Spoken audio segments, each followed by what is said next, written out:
వాటాల కోసం మీ ఎమ్మెల్యేలు మీ మంత్రులు తరిమేసే పరిస్థితి ఏర్పడింది. ఈ రోజు రాష్ట్ర వ్యాప్తంగా ఉద్యోగాలు లేవు, కంపెనీలు లేవు, పెట్టుబడులు లేవు, రాష్ట్రము శూన్యమైపోయింది. జగన్ వస్తే ఏదో చేస్తాడని నమ్మి ఓటేసిన ప్రజలందరూ కూడా ఈ రోజు ఆలోచనలో పడ్డారు. మా చంద్రబాబు నాయుడు గారు ఉన్నప్పుడు అనేక కంపెనీలు తెచ్చిన ఘనత మా చంద్రబాబు నాయుడు గారు.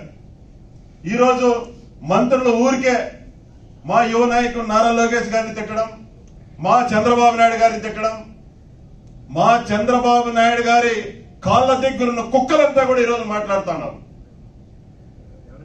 కొడాలని గుర్తు పెట్టుకో, నువ్వు కాపలా గేటు కాడ కుక్క మా చంద్రబాబు నాయుడు దగ్గర.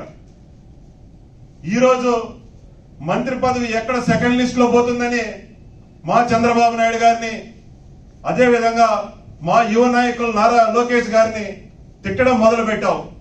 గుర్తు పెట్టుకో, ఏ రోజైనా కూడా ప్రజా తీర్పు తప్పదు. ఎన్ని రోజులైనా కూడా మీ గవర్నమెంట్ వస్తుంది అనుకుంటున్నారేమో మీరు, రాబోయేది తెలుగుదేశం ప్రభుత్వమే. మేము ఇది తెలుగు యువత తరఫున కరాఖండిగా చెప్తాను.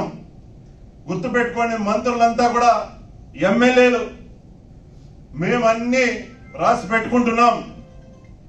రేపు మేము ప్రభుత్వం వచ్చాక